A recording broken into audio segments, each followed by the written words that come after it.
នេះបានថាជីវិតពិតគឺមិនដូចការសម្ដែងនោះទេឃើញរាំសប្បាយៗនៅតាមបណ្ដាឆាកតន្ត្រីតូចធំតាមពិតជីវិតពិតរបស់តារាចម្រៀងពន្លកថ្មីយុវតីកញ្ញាចិនស្រីនាងម្ចាស់សំនៀងបាត់កូឡាន់រង្គើមេឃដ៏ល្បីល្បាញកំសត់រកអ្វីព្រៀបបំបានខិតខំស៊ីឈ្នួលគេមួយថ្ងៃ 20000 ដើម្បីមើលជំងឺឪពុកចុងក្រោយបានត្រឹមអោបរូបថតកណ្ដាច់កណ្ដែង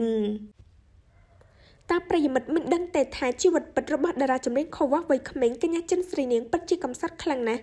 ដោយនាងខិតខំតស៊ូរកព្រឹកខ្វះល្ងាចស៊ីឈ្នួលគេមួយថ្ងៃ 20000 រៀលដើម្បីយកប្រាក់មកចិញ្ចឹមគ្រួសារខណៈជីវភាពលំបាកយ៉ាងខ្លាំងមុននឹងនាងបានទទួលប្រជាប្រិយភាពដូចសប្តាហ៍ថ្ងៃនេះ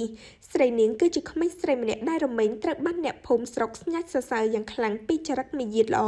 ចេះតស៊ូអត់ធ្មត់នឹងជីវិតមើលថែម្ដាយបានល្អពេលបាត់ពីឪពុកទៅ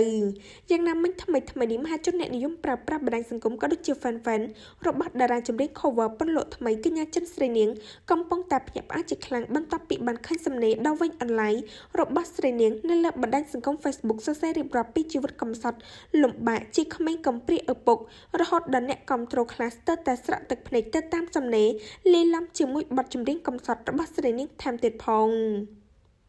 ជាមួយគ្នាផងនោះដែរស្រីនាងបានសៀកបទចម្រៀងថ្មីរបស់ខ្លួនរួចភ្ជាប់ជាមួយនឹង caption ថាវាជាសាច់រឿងជីវិតកូនកំព្រាឪពុកដូចខ្ញុំអាយុ17ឆ្នាំទៅរកលុយចិញ្ចឹមគ្រួសារធ្វើការហាក្តៅមួយថ្ងៃ 20000 រៀលដើម្បីផ្ញើលុយឲ្យម៉ែពុកខ្លួនឯងមិនហ៊ានហូបនំចំណីអីទេទុកលុយផ្ញើឲ្យម៉ែមើលពុកឈឺចុងក្រោយពុកទៅចោលកូនទាំងមិនបានលាអ្នកផ្ទះអត់ហ៊ានប្រាប់ទេតែពេលមកផ្ទះឃើញគេចំពេញផ្ទះសុទ្ធមុនមើលទៅពុកកេងលេងក្រោកអារម្មណ៍មួយនេះវានៅជាមួយខ្ញុំរហូតពុកអើយយ៉ាងណាមិញជំវិញការលើកឡើងទាំងអួតដាំករបស់ស្រីនាងបែបនេះបានធ្វើឲ្យបណ្ដាអ្នកគាំទ្រជាច្រើនសម្ដែងនៅការរំជួលចិត្តស្ទឹកគ្រប់គ្នាតែម្ដង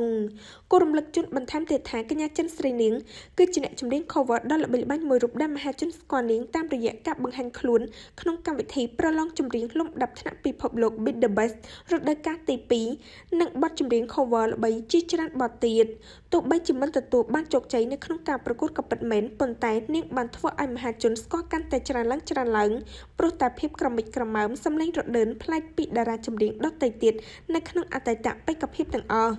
ស្រីនាងជាកូនអ្នកក្រខ្សត់មួយឪពុកម្ដាយធ្វើខ្សែចំការសប្តាហ៍ថ្ងៃនាងប្រកបមុខរបរជាអ្នកចម្រៀងនៅតាមអកកដងនិងនៅតាមកម្មវិធីផ្សេងជាដើម